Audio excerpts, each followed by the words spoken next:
Bonjour, bonjour famille. J'espère que vous allez bien. Bon, chez moi ça va un peu. Hey, famille. C'est fort comme football. J'ai dit, la marmaille en place. J'ai dit, Cannes 2024 en Côte d'Ivoire là. J'ai dit, c'est chaud. J'ai dit, la marmaille organisée. Vous n'allez pas entendre ça de ma bouche. On va écouter. Oh. On va écouter. Parce qu'on ne comprend plus rien de ce qui se passe au niveau de la Cannes là. Quand 2024 en Côte d'Ivoire là, c'est mélangé. Oh. J'ai dit, FIFA dit que maillot là, de 59 900 là, c'est obligatoire. Donc 60 000 là, c'est obligatoire. Le président Cannes dit, non, c'est pas obligatoire, mais c'est un marketing. J'ai dit, c'est qui on croit?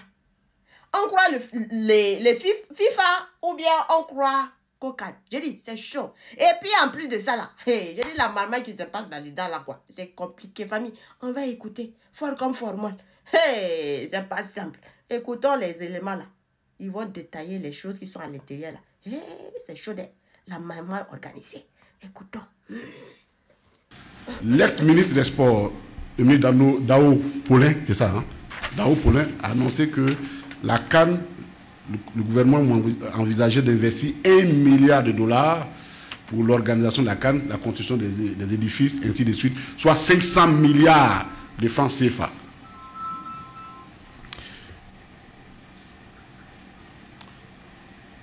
Cet investissement, c'est vrai, il y a de l'appui endogène, mais il y a une bonne partie qui vient de la dette de crédit.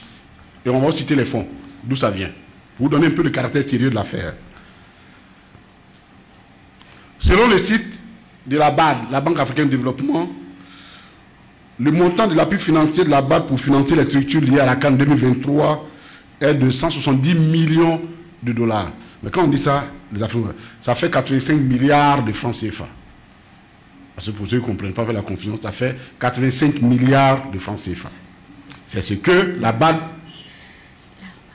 apporte comme concours à l'organisation du club. Et ces 85 milliards se composent comme suite 50 milliards de prêts, donc crédit encore, concessionnaires pour la construction et la réhabilitation des 4 stades à Abidjan, à Bouaké, à Yamoussoukro et à Kourougou. 25 milliards de dons pour la construction et la réhabilitation de 14 centres de santé dans les villes hautes de la CAN. Ça, là, quand on va finir, on va leur demander. On va aller voir les centres là, si vraiment ça a été réhabilité. Ça aussi, on ne fait pas de... Là, c'est public quand même. 25 milliards. 10 milliards de dons pour la promotion du tourisme et de la culture ivoirienne. Ça aussi, il faudra qu'on nous dise qu'est-ce qu'ils en ont fait. Parce que moi, on a fait le tour de l'intérieur du pays. Hein. J'ai été chez les Ouai, puis j'ai allé à la chose. Mais en fait, moi, on n'a pas vu d'impact réel de l'organisation là sur ce terrain-là, de ces investissements sur le terrain. Donc ça nous pose des problèmes d'interrogation.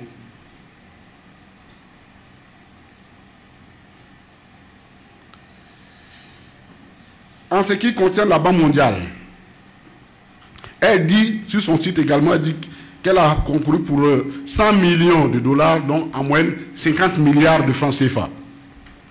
Donc 60 milliards et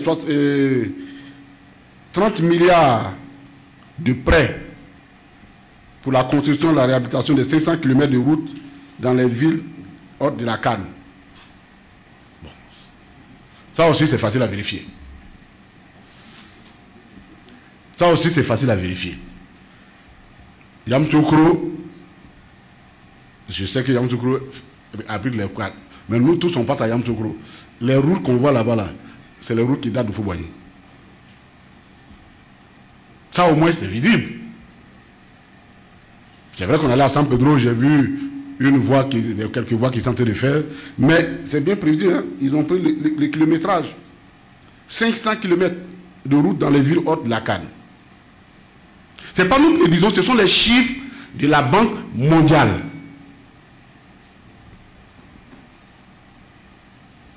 « 20 milliards de dons pour la mise en place d'un système de gestion intégré des déchets solides dans les villes CAN, la CAN. »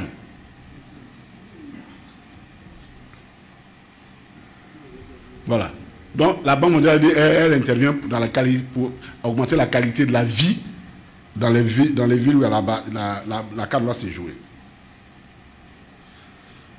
La Banque islamique de développement aussi a participé. 15 milliards de prêts pour la construction et la réhabilitation de 10 hôtels dans les villes de la CAN 2023. On ne sait pas si c'est hôtels privés ou c'est les hôtels publics. En tout cas, c'est ce qui est écrit noir sur blanc. Parce que cette tribune-là, quand on l'anime, nous tenons à ce que les Ivoiriens et ceux qui nous écoutent prennent conscience et nous leur donnons les informations et nous nous attelons à ce que les informations soient les plus justes possibles.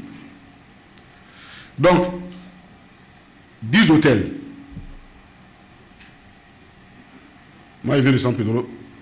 Je ne sais pas s'il y a un hôtel là-bas qui est en construction. À Yamoussoukro, ils sont en train de réhabiliter l'hôtel du président, c'est vrai. Mais enfin, c'est ce qu'on a vu. Hein.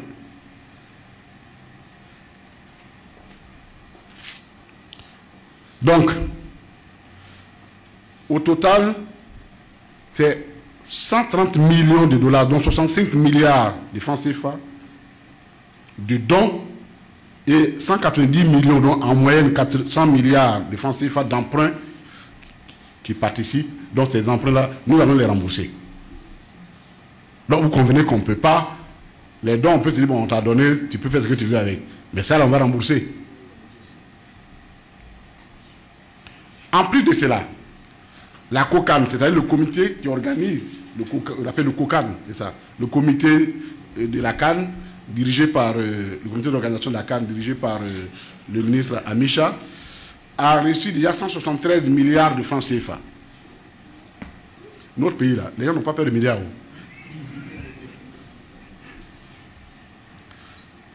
Mais il dit que ce n'est pas suffisant. Le dernier numéro de l'intelligence Africa Intelligence dit il a demandé 86 milliards. C'est-à-dire la moitié de ce qu'on lui a demandé, il demande ça en rallonge budgétaire. Ah, ça soulève un problème maintenant. Je crois que le président de la République commence à s'interroger et il semble que ça donne des frictions maintenant au niveau du sommet de l'État, entre le Premier ministre et le ministre chargé de la question, parce que quand même, on est 173 milliards déjà décaissés, tu me donnes 86 milliards, c'est-à-dire la moitié, plus de la moitié de ce qu'on a déjà dépassé comme rallonge budgétaire, évidemment dans un pays qui se cherche, et on n'oublie pas qu'aujourd'hui, les PME, depuis pratiquement 10 mois, les PME ne sont pas payées. Le gouvernement a été obligé d'aller voir donc la France dans le cadre du projet MCD2 pour leur demander qu'on leur verse une partie de l'argent pour pouvoir gérer ça. Ils sont allés voir la Banque mondiale qui a décaissé il n'y a pas longtemps de l'argent dans le cadre du programme avec eux pour pouvoir apurer ces dettes. Mais à ce moment-là, on continue de demander encore 86 milliards pour compléter sur les 173 milliards sans qu'un bilan ne soit fait. Au moins, on nous apprend que le Premier ministre veut que le bilan des 173 milliards soit déjà établi et véritablement contrôlé avant de voir ce qui peut être fait. Donc ça nous pose un problème de transparence.